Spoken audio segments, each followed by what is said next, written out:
কোনো চোরা নাম্বার থাকে সেটা আপনি কীভাবে জানবেন যেটা বিজয়ের নাম্বার ছিল বা এটা মোসাদ্দেক বা কার নাম্বার ছিল? কোনো প্রমাণ ছাড়া একটা লোককে সাজা দিয়ে দেওয়াটা আসলে ডিফিকাল্ট। একদম সাজা হয়ে গেছে, কিন্তু দুর্বিষহ জীবন এখন, তারা মানুষের মুখ দেখাতে পারছে না। তাদেরকে ব্যান করে দিক, নিষিদ্ধ করে দিক। আমার মানে কেন তারা এনসিএল বা খেলবে? প্রতিদিন একটা করে ব্যাক চেক করতে, নাথিং রং। বিজয় মোসাদ্দেকরা দোষী নাকি নির্দোষ? বছর জুড়েই ফিক্সিং ইস্যুতে চলছে নানা আলোচনা, কানাঘুষা। স্বাধীন তদন্ত কমিটির ৯০০ পৃষ্ঠার তদন্ত রিপোর্টও বিসিবি কর্তাদের হাতে গেছে। তবুও কেন এখনও ঝেড়ে কাশতে পারছে না?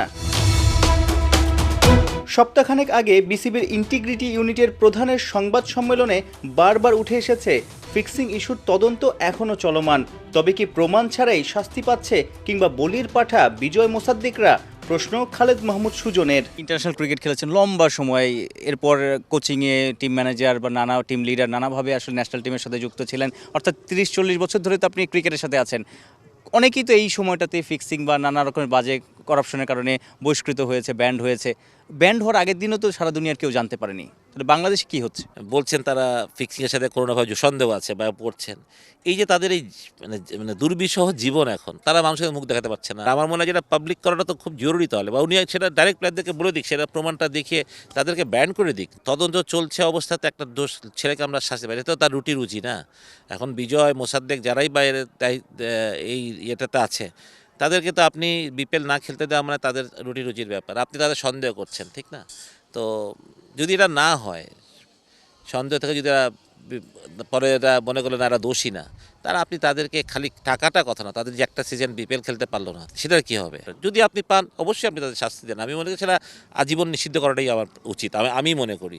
এটার যেমন একটা মানে এরকম কারণ এটা যদি আমাদের এর আগেও প্লেয়াররা এরকম শাস্তি পেয়েছেন, পাওয়ার পর তো যদি চেয়ে দিতে হয় তারা এমন কিছু শাস্তি দেন যেটাতে এর পরে কেউ করতে সাহস পাবে না, নেক্সট জেনারেশন এটা চিন্তাই না করতে পারে যে আমি এটা করলে আমার ক্রিকেট খেলা ক্যারিয়ার নষ্ট হয়ে যাবে। ফিক্সিং এর সঙ্গে কে কিভাবে জড়িত সেই প্রমাণ দিতে না পারলেও অ্যালেক্স মার্শাল জোর গলায় বলেছেন বিপিএল এর ম্যাচ চলাকালীন ড্রেসিং রুমে, ওয়াশরুমে মোবাইল ব্যবহার করেছেন একাধিক ক্রিকেটার। গেল বছর ঢাকা ক্যাপিটালসে মোসাদ্দেক, আলাউদ্দিন বাবুদের কোচ ছিলেন সুজন।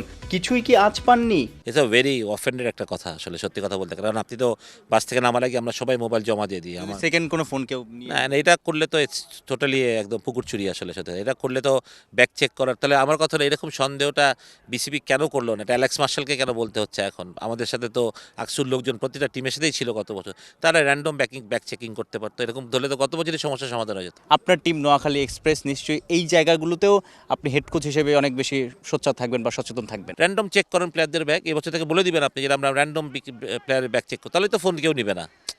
তাহলে তো আপনি যদি এটা নাও চেক করেন, আপনি যদি বলেও দেন তাও তো, এবং আপনি করবেন, আপনি করা উচিত। আপনি প্রতিদিন একটা করে ব্যাক চেক করতে, নাথিং রং। আপনি যদি আপনি বিসিবি আগে থেকে এটা বলে দেয় যে আমরা কিন্তু র্যান্ডম ব্যাক চেক করবো, যে কোনো আমাদের লোক যাবে, আমাদের সিআইডি গ্রুপ যাবে, যারা ঢোকার সময়, হ্যাঁ ব্যাটা ঢোকার সময়, না ড্রেসিং রুমে ঢুকে যাওয়ার